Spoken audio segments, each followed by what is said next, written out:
కాళేశ్వరం అంశంలో కాంగ్రెస్ మంత్రులు డ్రామా కింగులు. సరిగ్గా ఎన్నికల ముందు కాళేశ్వరం ప్రాజెక్ట్ కుంగిపోయిందంటూ ఇప్పటి మంత్రులుగా ఉన్న కొంతమంది నాయకులు ఓ రేంజ్లో ప్రచారం చేశారు. కానీ అక్కడ జరిగింది చిన్న కుంగడం మాత్రమే. మేడిగడ్డ బ్యారేజ్ వద్ద పిల్లర్ చిన్నగా కుంగింది. దాన్ని అడ్డు పెట్టుకొని రేవంత్ రెడ్డి సర్కార్ అన్నారం సుందిళ్లకు నీటి రాకుండా చేసింది. పిల్లర్ కుంగింది, మేడిగడ్డకు నీళ్లు రాలేదంటూ నానా డ్రామాలు ఆడింది. ఇక్కడ అసలు వాస్తవం వేరే ఉంది. ఇప్పటికీ కూడా మేడిగడ్డకు గోదావరి నుంచి నీళ్లు వస్తున్నాయి. రోజుకు 1 టీఎంసీ నీళ్లు మేడిగడ్డ బ్యారేజ్లో పడతాయి. కానీ ప్రభుత్వం ఆ నీళ్లను మేడిగడ్డకు మళ్లించడం లేదు.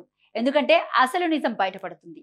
నీటిని ఎత్తిపోస్తే మేడిగడ్డలో కుంగిన పిల్లర్తో ఎలాంటి ప్రమాదం లేదని ప్రజలకు తెలిసిపోతుంది. అదే జరిగితే కాంగ్రెస్ చెప్పింది అబద్ధమని ప్రజలకు తెలుస్తుంది. అందుకే మేడిగడ్డ డ్యాంను మూసించారు. అది కనుక తెరిస్తే అన్నారం, ఎల్లంపల్లి, సుందిళ్లకు నీళ్లు వెళ్తాయి. కానీ ఆ పని కాంగ్రెస్ వాళ్ళు చేయడం లేదు. ప్రస్తుతం ఈ 3 ప్రాంతాల్లోని రైతులు నీరు లేక తీవ్ర ఇబ్బందులు పడుతున్నారు. కాంగ్రెస్ వాళ్ళు చెప్పిన అబద్ధం కోసం ఎంతమంది రైతులకు పంట నష్టం జరుగుతుందో ఇవాళ రోజు మనం చూస్తూనే ఉన్నాం. రైతుల ఆత్మహత్యలు, కనీసం అన్నం పెట్టే రైతుకు కూడా నీళ్లను అందించలేని దౌర్భాగ్యమైన స్థితిలో కాంగ్రెస్ ఉంది. అయినా కూడా కాళేశ్వరంపై విషం చిమ్మడం మాత్రం ఆపడం లేదు. మొన్న స్టేషన్ ఖన్పూర్ సభలో కూడా రేవంత్ రెడ్డి కాళేశ్వరం కాదు కూలేశ్వరం అన్నారు. ఇక మంత్రులు అయితే ఏకంగా కాళేశ్వరం కొట్టుకుపోయిందని, పనికిరాదని ప్రచారం చేస్తున్నారు. అయితే 2025-26 బడ్జెట్లో సంచలనం నిజం బయటపడింది.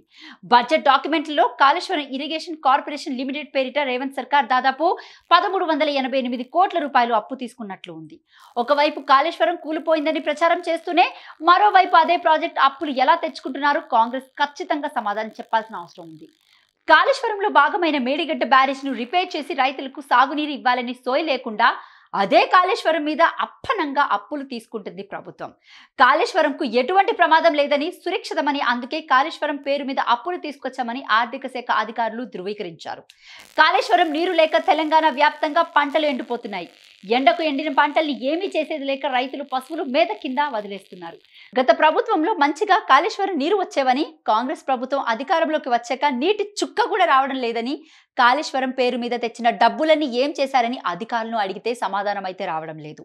ఇక ప్రాజెక్ట్ పైన అప్పులు తీసుకోవడమే కాకుండా మేడిగడ్డ, అన్నారం బ్యారేజ్ దగ్గర ఇసుక తవ్వకాలు మొదలుపెట్టిన ప్రభుత్వం కోట్ల రూపాయలు తమ జేబులోకి వేసుకుంటుంది.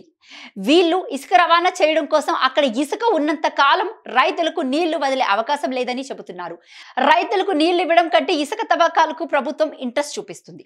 ఓట్లు వేసి గెలిపించిన ప్రజల కంటే కాంగ్రెస్ నాయకులకు మనం జేబులు నింపడమే ముఖ్యం అని కాళేశ్వరంతో మరోసారి రుజువైంది.